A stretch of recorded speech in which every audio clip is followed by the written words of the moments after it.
वणीच्या सप्तशृंगीचा साजशृंगाराचा सोहळा काही खासच असतो। तिच्या साड्याही ठरलेल्या असतात आणि तिच्या साड्यांचे वारांनुसार रंगही ठरलेले असतात।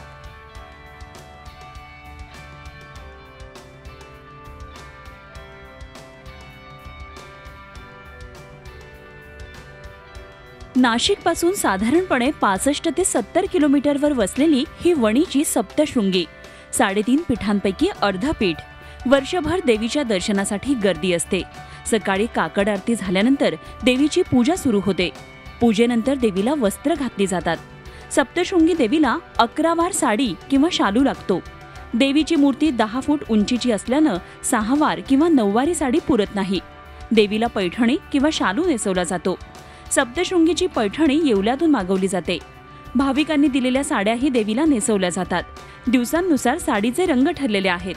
सोमवारी पांढऱ्या किंवा रामा रंगाची साडी, मंगळवारी हिरवा, बुधवारी जांभळा, गुरुवारी पिवळा, शुक्रवारी निळा आणि शनिवारी लाल तसंच रविवारी गुलाबी रंगाची साडी नेसवली जाते।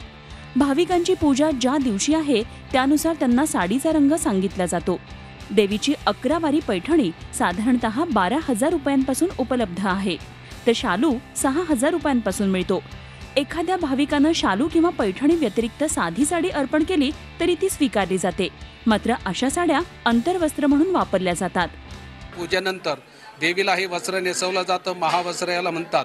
आता पूर्वीच्या काळी आपल्या उंचीप्रमाणे आपले कपडे शिवले जातात। त्याचप्रमाणे देवीची 10 फुटाची उंची असल्यामुळे ते पहिले 6 वार 9 वार अशी निर्मिती होत गेल्यानंतर जसं प्रगती व्हायला लागली त्याप्रमाणे ते अपुरे कपडे पडायला लागले। मग एकात एक 2 जोडून त्याला घालायला लागायची। त्याच्यानंतर मग 11 वार वस्त्राची निर्मिती झाली आणि मग 11 वार वस्त्र देवीला परिपूर्ण व्हायला लागले। देवीच्या वस्त्रालंकाराप्रमाणेच विशिष्ट पद्धतीनं देवीचा साजशृंगार केला जातो। देवीला आभूषणं चढवली जातात। नवग्रहाची ताकद देवीमध्ये आहे, त्यानुसार तिचा शृंगार केला जातो। वारानुसार कुंकू लावलं जातं। सोमवारी ओम किंवा बेलपान, मंगळवारी गोल ठिपका, बुधवारी पिंपळपान, गुरुवारी स्वस्तिक, शुक्रवारी गोल पाकळी, शनिवारी शंख आणि रविवारी सूर्य अशा प्रकारे देवीला कुंकू लावलं जातं। वारानुसार नवग्रहांच्या संकल्पनेनुसार सूर्याचा लाल कलर हे चंद्राचा पांढरा याप्रमाणे सर्व कलरची त्याची अनुभूती असते। त्याचा आपल्याला सकारात्मक नकारात्मक विज्ञानात्मक विचार केला तर आपल्या या कलरपासून आपल्याला ऊर्जा मिळत असते।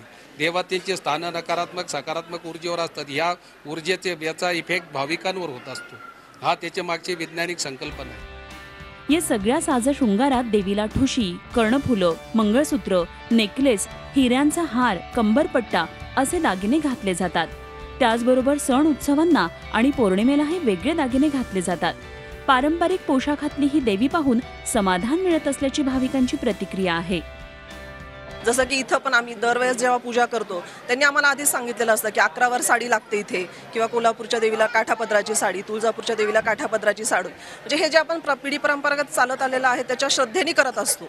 त्या भाविकांनी श्रद्धेनेच दिलेलं असेल, पण काही भाविकांच्या भावना दुखावल्या गेलेल्या आहेत, तरी पण असं होऊ नये असं वाटतं। आपण जी वर्षानुवर्षे प्रत्येक देवस्थानच्या बाबतीत परंपरा जोपासत आलोय त्या परंपरेला अनुसरून किंवा आपण ज्यावेळेस त्या ठिकाणी पूजेला जातो त्यावेळेस त्या पूजेची संपूर्ण माहिती घेऊन त्या संस्थानला काय चालतं, त्या देवीला आजपर्यंत कुठल्या प्रकारची वस्त्र परिधान केली गेली या सगळ्याचा अभ्यास करून जर आपण अशा पद्धतीने गेलो तर आज जे वादग्रस्त प्रकार घडले ते भविष्यात होणार नाही। सप्तशृंगीचा हा शृंगार पाहण्यासारखा असतो। सकाळी पूजा झाल्यानंतर 1.5 ते 2 तास हा सोहळा चालतो। वणीहून मुकुल कुलकर्णीसह bureau report, Zee media. Zee 24 तास रहा एक पाऊल पुढे।